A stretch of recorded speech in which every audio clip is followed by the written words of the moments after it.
Okay, Assalamualaikum warahmatullahi wabarakatuh. Jumpa dengan saya lagi, Irfan Goloki, di dalam sesi bedah buku ataupun di dalam sesi sejarah Al-Andalus. Jadi, pada episod kali ini kita akan cerita tentang bagaimana Islam datang. Bagaimana sampainya Islam ke Semenanjung Iberia dan bagaimana Islam membina tapak mereka sehingga mengubah sejarah Semenanjung Iberia selama-lamanya. Sehingga akhirnya Semenanjung Iberia kita kenal sebagai Al-Andalus. Pertama sekali, kita nak bincang dulu dari mana sebenarnya perkataan Andalus ini. Dari mana datangnya perkataan Al-Andalus. Okey, Al-Andalus ataupun bahasa Arabnya Al-Andalus ataupun Andalusia. Asal perkataan Andalusia ataupun Al-Andalus adalah daripada perkataan Vandalusia.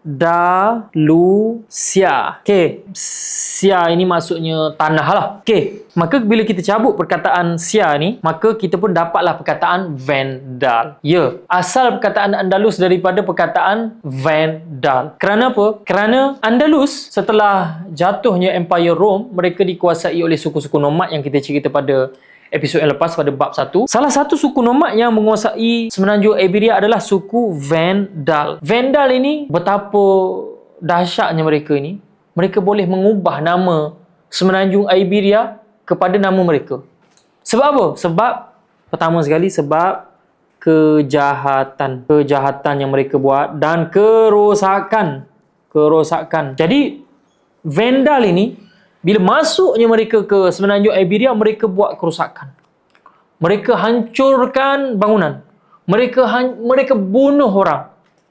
Dan akhirnya orang mengenali Semenanjung Iberia dengan Vandalusia. Tanah orang-orang Vandal. Padahal sebelum tu dinamakan sebagai Iberia ataupun Hispania. Tapi disebabkan pengaruh dan kesan daripada Vandal tadi, terus orang tukar nama. Bila sebut Vandalusia, orang takut nak pergi. Sebab apa? Jahat. Tanah yang huru-hara. Tanah yang tak selamat. Sebab itulah mereka menamakan Semenanjung Iberia sebagai Vandalusia. Manakala di dalam bahasa Arab pula, orang-orang Arab memanggil Vandalusia ni sebagai sebab Arab tak ada V.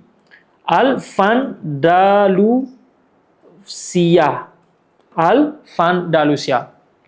Lama kelamaan daripada Al-Vandalusia tadi, orang Arab ni dia berat nak sebut Al-Vandalusia, sangat berat.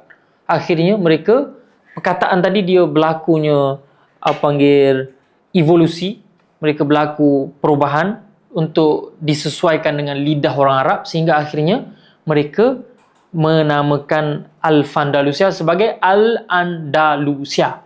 Al-Andalusia pun masih lagi berat. Dan akhirnya mereka menyebut Al-Andalusia dengan Al-Andalus. Al-Andalus. Dan daripada perkataan Vandalusia inilah orang kita kenal perkataan vandalism. Perbuatan menjahannamkan barang awam, merosakkan harta benda awam, disebut sebagai perbuatan vandalism. Daripada perkataan vandal inilah Vandalusia jadi vandalism. Dan perbahasan mengenai perkataan-perkataan ini ada saya sebutlah di dalam bab 2. Dan ini tak penting. Yang penting nama Al-Andalus tadi terus berubah. Tadi kita sebut sebagai Semenanjung Iberia. Sekarang kita akan guna perkataan Al-Andalus. Okey, Al-Andalus dalam sekarang pun masih ada lagi perkataan Andalus dalam peta Spanyol. Cuma Andalus sekarang disebut sebagai Andalusia. Dalam bahasa Sepanyol disebut sebagai Andalusia. Andalusia ini adalah satu wilayah yang terletak di sebelah selatan. Okey, ini Semenanjung Iberia, ini sebelah selatan ni disebut sebagai wilayah Andalusia. Andalusia inilah adanya Cordoba, adanya Sevilla, adanya Granada, Malaga dan juga Almeria. Jadi dalam kita sejarah Islam, dalam sejarah kita umat Islam, kita bila sebut Andalus, ia adalah sebuah permata. Andalus adalah sebuah permata. Bagaimana tidak? Andalus inilah yang pernah yang pernah dikenali sebagai fasa kejayaan ataupun fasa keemasan umat Islam. Inilah Andalus di dalam sejarah Islam. Dan sejarah ini adalah sejarah yang panjang. Dan setiap sejarah itu mesti ada permulaan. Dan pada bab 2 inilah bab yang saya rasa paling panjang saya tulis. Sebab nak datangnya Islam ke semenanjung Iberia ini, dia ada proses. Proses kedatangan Islam itu disebut sebagai Al-Fathu Al-Islami. Al-Fathu Al-Islami. Pembukaan. Al-Fathu ni pembukaan ataupun penaklukan. Pembukaan Islam. Kenapa dinamakan sebagai pembukaan Islam? Kerana ini adalah satu proses di mana umat Islam masuk ke wilayah-wilayah baharu untuk menakluk. Sama ada melalui peperangan ataupun melalui damai. Sebab tak semua wilayah-wilayah melalui Fathu Islami ini, tak semua wilayah-wilayah yang luar daripada kawasan Islam masuk secara perang. Tak semua. Sebab ada yang masuk secara damai. Kerana di sini pula akan timbulnya satu tuduhanlah, dakwaan daripada orang-orang bukan Islam bahawa Islam memaksa orang lain untuk masuk kepada agama mereka ni secara paksa. Buktinya ialah Fathu Islami. Mereka mengatakan bahawa Fathu Islami ni adalah satu proses penjajahan. Jawapannya tak betul sama sekali. Di dalam buku ini saya membawakan beberapa bukti dan juga hujah lah untuk menjawab balik kepada dakwaan yang tidak betul ini. Dan tak ada hajat untuk saya ulas secara terperinci, secara detail. Jadi cukuplah kita kata yang Islam ini tidak menjajah. Buktinya, Islam ini tidak memaksa. Buktinya adalah Islam pergi dengan satu dalil, satu arahan, perintah daripada Allah Subhanahu Wa Taala, iaitu la ikraha fid din. Tidak ada paksaan di dalam agama. Bahkan di zaman Nabi sendiri, masa mula-mula baginda datang hijrah ke kota Madinah, dan ada orang Madinah masa tu dah memeluk agama Yahudi. Kemudian bila Nabi SAW datang dan ibu bapa mereka memaksa anak-anak mereka yang dah masuk agama Yahudi tadi untuk peluk agama Islam, maka turunlah ayat ini. La ikraha fid din. Qad tabayyana rusydu minal ghayy. Tidak ada paksaan di dalam agama ini. Sesungguhnya kebenaran itu telah jelas. Dan kebatilan itu telah jelas. Siapa nak ikut kebenaran, ikut. Tak nak ikut, tak ada masalah. Yang penting, Islam tak perlu memaksa sesiapa untuk ikut. Bahkan Islam datang dengan hujah dan fakta. Kamu terima, Alhamdulillah. Tak nak terima, tak ada masalah. Dan ini adalah bukti bahawa Islam tidak pernah tersebar dengan pedang. Bahkan banyak wilayah-wilayah Islam, seperti di kawasan Mesir, di Parsi, dan di Andalus sendiri. Mereka menerima pemerintahan Islam tanpa perang. Banyak berlaku.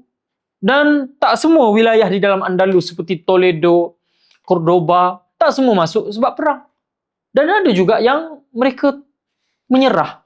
Sebab, yalah, orang datang nak menyelamatkan kita. Bahkan Islam di peringkat awal masuk ke Andalus ini disambut sebagai penyelamat.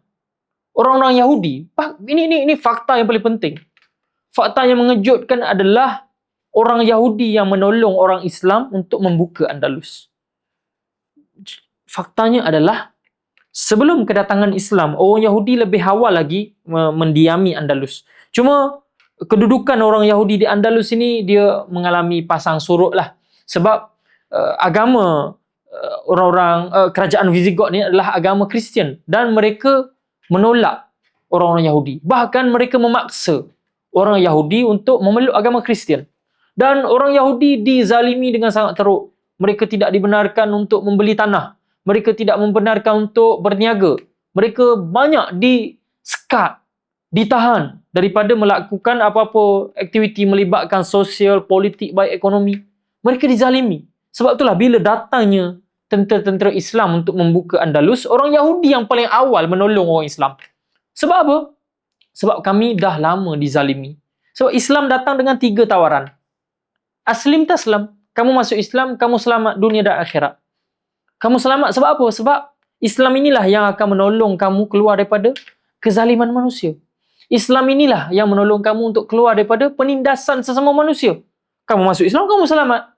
Kalau kamu tak nak masuk Islam, okey. Kamu akan bersama dengan komuniti umat Islam. kamu akan bersama dengan kami. Kamu bayar cukai. Kamu bayar cukai yang disebut sebagai al-jizyah. Jizyah inilah sebagai cukai pelindungan. Kamu bayar jizyah dan kamu menjadi rakyat kami. Harta kamu adalah harta kamu. Tanah kamu adalah harta tanah kamu. Kamu hanya bayar jizyah yang jumlahnya lebih sedikit daripada cukai-cukai pelindungan yang ditetapkan oleh Empire Rom ataupun Parsi sebelum Islam. Ini sistem yang sama yang mereka dah guna pakai sebelum Islam. Cuma Islam datang lebih berperi kemanusiaan, lebih adil, lebih maknanya tak ada penindasan melalui cukai jizyah tadi.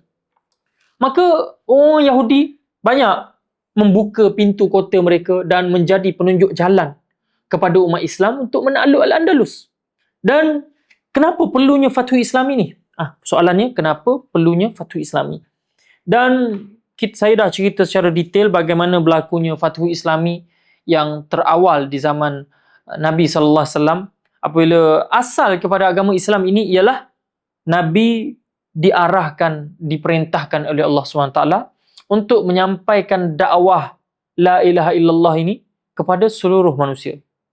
Seluruh manusia berhak untuk dibantu. Cuba bayangkan, Empire Rom dan Parsi sebelum Islam ini telah menindas begitu banyak manusia. Begitu banyak berlakunya diskriminasi ke atas kaum-kaum yang bukan Rom. Dan ke atas orang-orang yang bukan beragama Kristian. Mereka ditindas. Mereka dipaksa untuk masuk agama Kristian. Bahkan kita tengok juga kezaliman-kezaliman ke atas penganut Yahudi di semenanjung Iberia. Kita boleh tengok juga orang-orang pagan ataupun penyembah berhala yang berada di utara Afrika yang di bawah taklukan Rom ini, mereka dipaksa untuk masuk agama Kristian. Mereka dibunuh, mereka ditangkap, mereka diburu. Sebab apa? Sebab mereka tidak menganut agama pemerintah. Dan Islam datang di tengah-tengah dua empire ini yang sedang melemah, dan akhirnya Islam datang untuk membawa solusi kepada mereka. Kami menyelamat kamu. Sebab itulah Islam apabila masuk Syam, orang-orang Syam dengan mudah menerima Islam. Islam apabila masuk ke Parsi, orang-orang Parsi dengan mudah memeluk agama Islam. Dan ada juga di kalangan mereka yang pilih untuk kekal dengan agama asal mereka. Dan mereka membayar jizyah. Dan orang-orang Mesir yang beragama Kristian, yang lebih... orang Mesir ni Kristian juga. Tapi Kristian mereka ni berbeza dengan Kristian pemerintah Rom. Orang-orang Rom dia ada mazhab ortodoks mereka. Ortodoks juga berpecah. Daripada ortodoks tadi, orang Mesir dia ada mazhab mereka. Dan orang-orang Mesir juga dizalimi oleh sesama Kristian. Sebab itulah bila Islam masuk ke Mesir, dengan mudah orang-orang Mesir memeluk agama Islam. Sebab mereka nampak yang orang Islam ini datang untuk menyelamatkan mereka. Untuk menyamaratakan mereka di dalam sosial. Tak ada, kamu Rom ke, kamu Mesir ke, Arab ke, kulit putih ke, kulit hitam, semua dah disamakan di dalam konsep inna akramakum indallahi atqakum. Sesungguhnya di dalam Islam ni yang paling mulia di sisi Allah ialah yang paling bertakwa.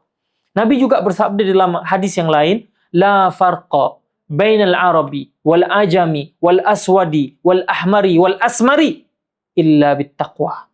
Tidak ada beza di antara Arab, bukan Arab, yang putih, yang hitam, yang coklat, kecuali perbezaan mereka ialah ada pada takwa. Dan takwa berada di sini.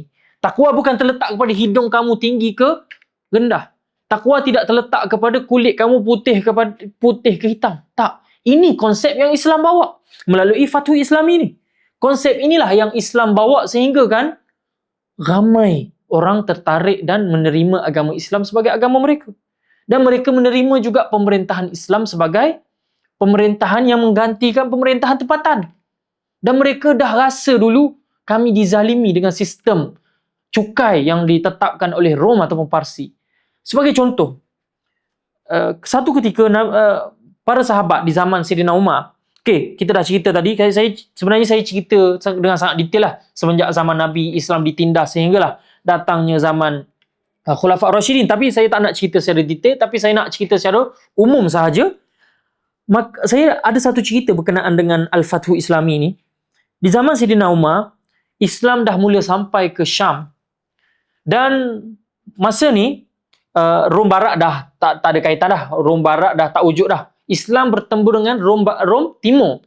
Yang mana Rom Timur masa ni berpusat di Konstantinopel ataupun Istanbul moden, Konstantinopel. Okey. Taklukan mereka daripada ni tanah Turki dan di sini kawasan Syam. Syam ini berada di bawah kawasan Rom Timur yang berpusat di Konstantinopel. Apabila Islam mula menakluk Syam, Islam mula menakluk Damaskus, Dimashq, Islam mula menakluk Homs, ataupun Islam mula menakluk Aleppo, Halab. Maka ketika umat Islam dah sampai jauh dah ni, dah berada di sempadan Turki moden dah, maka Maharaja Rom mengirimkan 200,000 bala tentera. Maknanya ini sebagai bala tentera bantuan lah untuk menghalau umat Islam keluar daripada Syam. Maka umat Islam masa ni dah kutip cukai dah. Orang-orang Syam, yang Syam ni kebanyakannya orang Arab lah. Orang-orang Syam ni dah pilih untuk berada di bawah pemerintahan Islam dan mereka membayar cukai. Cukai ini adalah jizyah lah, cukai perlindungan. Bila mereka dah bayar cukai, maka menjadi kewajipan umat Islam untuk melindungi nyawa mereka. Maka apabila Rom mengirim bala tentera bantuan, maka para sahabat di kalangan Khalid bin Al-Walid, Abu Ubaidah Al-Jarrah, Abu Sufyan. Ini Abu Sufyan yang dulu pernah memusuhi Islam. Kini berada di barisan yang paling hadapan untuk membawa Islam sampai ke Syam. Maka semua sahabat duduk di dalam satu kemah berbincang. Kita pernah tengok Avengers macam mana Avengers yang Endgame tu, bila bergabung semua superhero. Itu superhero yang fantasi. Ini superhero yang real life punya. Sejarah Islam kita ni. Ini Khalid bin Al-Walid, pedang Allah. Ada Abu Ubaidah Al-Jarrah. Ini semua pahlawan-pahlawan Islam berkumpul dalam satu tempat. Macam mana ni? Tentera kita tak ramai ni. Tak sampai 20,000. Dan kita juga jauh daripada wilayah umat Islam. Okey. Masih lagi tentang Fathu Islam ni. Kita tak sampai lagi ke Andalus ni. Okey. Islam masa tu berpusat di Madinah Munawarah. Okey, ini semenanjung Arab, ini Syam. Ini kawasan Syam. Okey, ini Madinah. Kita dengan wilayah Islam ni sangat jauh ni, 3,000 km ni. Dan kalau kita teruskan berada di sempadan Turki, maka bantuan ketenteraan akan lambat sampai. Maka berbincanglah dengan semua sahabat tadi. Berbincang punya bincang, akhirnya dicadangkan kepada umat Islam supaya berundur. Kita dah jauh ni. Kita dah buka banyak kota ni, kita dah buka ni. Kita kena berundur. Bila kita berundur, kita kena serah baliklah kota-kota yang kita telah buka tadi kepada Rom. Maka itulah jawapan yang ada. Itulah satu-satunya penyelesaian yang ada. Kita tak boleh nak, sebab tu ini sahabat tunjuk bukan sekadar perang ni, bukan sekadar tawakal. Tak, perang ni mesti ada strategi. Perang ni mesti ada perancangan yang rapi. Akhirnya mereka memilih untuk berundur. Yang ajaibnya ialah mereka berundur kota-kota yang mereka dah buka tadi. Kota-kota Dimashq, Homs, Halab ataupun Aleppo, mereka terpaksa serahkan balik cukai-cukai yang dikutip. Ini sangat menakjubkan. Duit kita dah kutip, kenapa kita nak bagi balik? Inilah kejujuran tentera Islam. Inilah bukti bahawa Al-Fathul Islami bukan menindas. Fathul Islami ialah membantu. Fathul Islami bukan merampas harta, bukan menjajah, tetapi menolong orang setempat. Maka dahulunya kami kutip cukai untuk melindungi kalian. Hari ini kami dah tak mampu untuk melindungi kalian. Kami kena berundur. Kami kena berundur kembali ke kawasan inilah, ke lebih bawah, iaitu peperangan Yarmouk. Yarmouk ni di Jordan sekarang. Bayangkan ni, mereka dah berada di sempadan Turki, kena berundur turun ke Jordan. Betapa jauhnya mereka dah pergi, tapi kena berundur balik dan serah balik harta-harta ataupun cukai-cukai yang kami dah kutip. Ajaibnya, orang-orang Syam tadi, dia kata apa? Demi Tuhan, sesungguhnya kami lebih suka kalian daripada Rom. Demi Tuhan, mereka bersumpah, kalaulah Rom berada di tempat kalian, mereka dah kutip, mereka tak akan bagi balik. Walau apa pun alasan, mereka tak akan bagi balik. Tapi kalian bagi balik. Demi Allah, Demi Tuhan, kami nak kalian kembali semula ke tempat kami. Sesungguhnya kami lebih suka keadilan kalian daripada kezaliman yang pernah kami hadapi dengan Rom. Padahal mereka dengan Rom sama agama, sama-sama agama Kristian.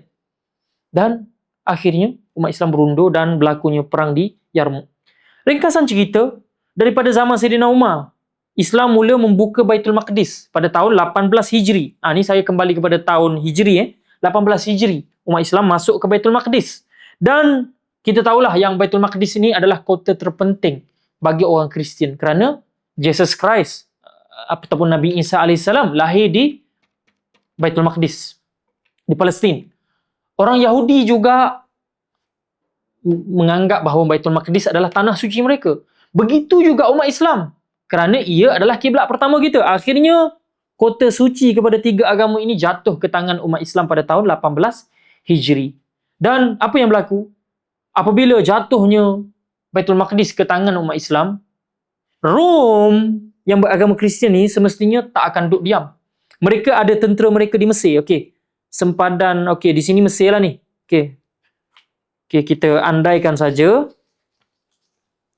Kita andaikan di sini Semenanjung Arab. Di sini Laut Merah, di sini benua Afrika. Di sini terletaknya Mesir. Dan di sini terletaknya Syam lah. Syam kat sini. Dan Baitul Maqdis kat sini. Dan Rom masih ada tentera mereka di utara Afrika. Di Mesir lah terutamanya. Jadi, seorang sahabat Nabi iaitu Amr bin As berpandangan bahawa kalau kita tak rampas Mesir, Baitul Maqdis tak selamat. Maka mintalah dia izin dengan Sayyidina Umar. Dan akhirnya ringkas cerita, Islam mula masuk ke Mesir di zaman Sayyidina Umar. Dan masuk ke Libya di zaman Sayyidina Umar. Kemudian meninggalnya Sayyidina Umar, syahidnya Sayyidina Umar dibunuh oleh Abu Lu'lu'ah dan digantikan oleh Sayyidina Uthman pada tahun 25 Hijri. 25 hingga 25 ataupun 23 saya tak ingat. 23 Sayyidina Umar terbunuh ataupun syahid pada tahun 23 Hijri dan beliau digantikan oleh Sayyidina Uthman yang memerintah dunia Islam daripada 23 sehingga 35 Hijri dan akhirnya beliau syahidlah. Yang menjadi fokus kita adalah pada zaman Sayyidina Uthman. Peluasan wilayah Islam berlaku dengan begitu rancak. Bayangkan Azerbaijan yang terletak di utara, Azerbaijan, Armenia, semua masuk ke dalam wilayah umat Islam di zaman Sayyidina Uthman. Dan Islam mula sampai ke Morocco. Sebab kita tahulah Morocco lah yang sempadan dengan Semenanjung Iberia. Ni Semenanjung Iberia dan ini laut dan ini Morocco. Islam mula sampai ke Morocco di zaman Sayyidina Uthman. Dan ada satu fakta yang menarik. Sebenarnya orang pertama yang memerintahkan untuk membuka Andalus ataupun Semenanjung Iberia adalah Sayyidina Uthman. Kita tahu yang Sayyidina Uthman ni pada tahun 23 sampai 35. Pembukaan Andalus ini ataupun arahan untuk membuka Andalus ini berlaku lebih awal daripada pembukaan Andalus yang sebenar, iaitu pada tahun 92. Andalus dibuka pada tahun 92 Hijri, tapi sebenarnya arahan untuk membuka Andalus itu berlaku lebih awal, iaitu sekitar tahun 23 sehingga 35 Hijri. Iaitu Sayyidina Uthman pernah satu ketika memberi arahan kepada tentera-tentera Islam bahawa kita pernah dengar tentang hadis Nabi sallallahu alaihi wasallam bahawa umat Islam akan menakluk Konstantinopel. Umat Islam akan menakluk Roma. Dan melalui hadis tadilah para sahabat bermula pada zaman Sayyidina Uthman berusaha untuk menakluk Konstantinopel dan juga Roma. Tapi tak berjaya. Sehingga akhirnya betapa jeniusnya Sayyidina Uthman ini. Beliau mengatakan bahawa Konstantinopel. Sayyidina Uthman mengatakan bahawa Konstantinopel mesti dibuka melalui jalan darat. Dan satu-satunya jalan darat yang ada untuk sampai ke Konstantinopel adalah melalui Al-Andalus. Kita tahulah yang Konstantinopel ni dibuka oleh Sultan Muhammad Al-Fatih lah. Ni kita buat peta umum lah kepada benua Eropah. Ini benua Eropah lah. Ini benua Eropah dan ini benua Asia. Ini benua Asia. Ini Konstantinopel ini. Konstantinopel ini diduduk di antara Eropah dan juga Asia lah. Okey, biasanya ni laut Mediterranean, ini laut. Biasanya sahabat-sahabat nak buka Konstantinopel, mereka pergi melalui laut. Dan mereka tak berjayalah. Dan Sayyidina Osman kata Konstantinopel mesti dibuka melalui jalan darat. Dan satu-satunya jalan darat, Sayyidina Osman menyebutkan mesti melalui Andalus. Maksudnya umat Islam kena buka dulu Afrika. Buka Afrika, masuk ke Andalus, daripada Andalus ni lah pergi sampai ke Roma dan Konstantinopel. Sayyidina Osman tak pernah sampai pun ke Andalus, tapi peta dunia masa itu pun sangat-sangat terbatas lah dia punya perincian tu. Tapi Sayyidina Osman dah tahu, ini orang yang bijak ketenteraan. Sayyidina Osman sebut nak takluk Konstantinopel mesti melalui Andalus. Jadi sebab itulah umat Islam mula melebarkan sayap dakwah mereka sampai ke Afrika. Dan ada banyak jawapan lah, dan jawapannya saya dah cerita dengan detail lah dalam buku ini. Saya rasa tak perlu untuk saya cerita secara detail kenapa umat Islam mesti luaskan sayap dakwah mereka sampai ke utara Afrika. Cukuplah saya sebut bahawa itu adalah cita-cita umat Islam untuk menakluk Konstantinopel. Sebab janji Nabi, umat Islam akan buka Konstantinopel dan buka Roma. Dan kalau nak buka Roma direct melalui jalan laut, susah. Nak buka Konstantinopel melalui jalan laut juga, susah. Sebab itulah Sayyidina Osman kata kita kena buka melalui Andalus. Dan ada banyak sebab lagi lah. Dan saya dah sebut dua sebab tadi. Yang pertama, sebab umat Islam nak menjaga keselamatan Baitul Maqdis, mesti diluaskan sayap ketenteraan umat Islam dan mesti hapuskan semua pengaruh-pengaruh Rom. Dan ingat Islam hanya melawan Rom. Umat Islam tak lawan orang setempat. Kecuali orang setempat itu melawan umat Islam. Target umat Islam adalah menjatuhkan kerajaan Rom. Merampas semua wilayah yang berada di bawah Rom. Kerana mereka telah menzalimi hamba-hamba Allah. Sebab itulah umat Islam berusaha nak menjatuhkan, nak melawan Parsi baik, nak melawan Rom baik. Sebab nak menghapuskan kezaliman-kezaliman tadi. Dan tidak dinafikanlah, sepanjang sejarah Islam pun ada juga berlaku umat Islam sendiri buat zalim kepada bukan Islam dan juga sesama Islam. Itu adalah fakta. Dan semua sejarah Islam ini kita tak boleh nak romantiskan semua. Selain daripada sejarah sahabat ini, mesti ada sejarah-sejarah hitam. Mesti ada kezaliman-kezaliman yang dibuat. Dan mereka itu tidak mewakili kepada ajarannya Nabi bawa. Ajarannya Nabi bawa, Nabi dah bagi jaminan bahawa kurun terbaik adalah kurun Nabi dan kurun selepas Nabi dan selepas Nabi. Maknanya kurun sahabat. Dan Nabi tak bagi jaminan untuk orang lain, Nabi hanya bagi jaminan sahabat aku. Nabi sebut, alaikum bisunnati. Hendaklah kamu mengikuti sunnah aku dan sunnah sahabat-sahabat aku. Sunnah Khulafa' Ar-Rasyidin lah. Selain daripada sahabat-sahabat Nabi ataupun Khulafa' Ar-Rasyidin, tak ada jaminan. Jadi tak payah romantis. Tak payah duk sebutlah kalaulah khilafah Islam masih ada lagi maka itu. Tak. Sebab dalam sejarah Islam ini banyak je kezaliman-kezaliman yang dibuat oleh para khalifah Islam. Ada pemimpin yang menisbahkan diri mereka kepada Islam tapi membunuh orang. Ada? Siapa kata tak ada? Sebab itulah sejarah Islam ini 1400 tahun. Sejarah panjang. Tak semuanya ada manis, ada baik buruk. Sebab tu perlunya kita belajar sejarah. Belajar sejarah ini untuk kita tahu. Kalau kita umat Islam buat, kita ambil contoh para sahabat Nabi, maka kita berjaya. Kita ambil contoh cara Nabi, kita berjaya. Apabila kita keluar daripada jalanan yang Nabi dan para sahabat tunjuk, maka kita akan binasa. Dan sejarah dah buktikan bagaimana mereka yang berjaya dan bagaimana mereka yang gagal. Dan semuanya dah tercatat di dalam sejarah umat Islam. Dan akhirnya syahidnya Sayyidina Osman pada tahun 35 Hijri, dan kita tahu daripada 35 sehingga 40 Hijri berlakunya satu fasa gelap dan kelamlah di dalam sejarah Islam, iaitu zaman fitnah Al-Kubra ataupun fitnah yang dahsyat di kalangan para sahabat disebabkan salah faham ataupun disebabkan ijtihad oleh para sahabat. Akhirnya di dalam tempoh ini terhentinya proses Al-Fathul Islami tadi. Terhentinya proses Al-Fathu Al-Islami dan akhirnya Al-Fathul Islami disambung semula pada tahun 41 Hijri. disambung semula pada tahun 41 Hijri ketika mana Sayyidina Muawiyah bin Abi Sufyan radhiyallahu anhu wa ardah wa an abi, iaitu Sayyidina Muawiyah bin Abi Sufyan, moga Allah meredai beliau dan meredai ayah beliau iaitu Abu Sufyan. Pada tahun 41 Hijri, proses Al-Fathul Islami disambung kembali dan makin rancaklah. Setelah 5 tahun umat Islam terhenti daripada penaklukan, maka mereka dimulakan oleh Sayyidina Muawiyah, dan daripada 41 sehingga tahun 92 inilah paling rancak. Terutamanya pada zaman Khalifah Abdul Malik bin Marwan. Okey, inilah zaman paling rancak keluasan empayar Islam. Sehinggalah datangnya anak kepada Abdul Malik iaitu Al-Walid.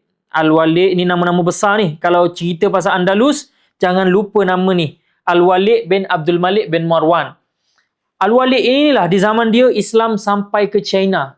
Islam sampai ke Xinjiang, ke barat negara China sekarang. Okey, daripada timur adanya barat China. Okey, di barat pula adanya Andalus. Okey, di zaman beliau inilah Andalus jatuh ke tangan umat Islam. Okey, Andalus. Okey, macam mana Islam masuk ke Andalus? Jawapannya melalui Al-Fathul Islami tadilah. Dan macam mana prosesnya secara detail, kita akan cerita pada episod yang akan datang. Masih lagi di dalam bab 2, sebab saya kata bab 2 ni terlalu panjang untuk kita cerita habiskan di dalam satu episod. Kita jumpa lagi di dalam episod yang akan datang, iaitu sambungan kepada bab 2. Kita cerita macam mana Islam masuk ke Andalus. Kita nak tahu juga macam mana ni. Macam mana orang Yahudi boleh buka pintu kepada orang Islam, dan apakah perincian. Macam mana ni? Kenapa orang Yahudi boleh terima dengan baik, dan macam mana pula penentangan di kalangan orang Visigot? Adakah orang Visigot tak berlaku, tak lawan? Semestinya ada perlawanan, dan perlawanan itulah yang menyebabkan berlakunya satu peperangan yang menentukan, iaitu peperangan Wadi Lakkah, ataupun bahasa Inggerisnya disebut sebagai the Battle of Guadalete. Peperangan Guadalete yang berlaku di selatan Al-Andalus, dan perang inilah yang menandakan Islam adalah kuasa baharu yang bakal membina tapak dan juga tamadun di Eropah sehingga 800 tahun. Dan jumpa lagi di dalam episod yang akan datang. Kita akan cerita macam mana Islam masuk ke Semenanjung Iberia. Assalamualaikum warahmatullahi wabarakatuh.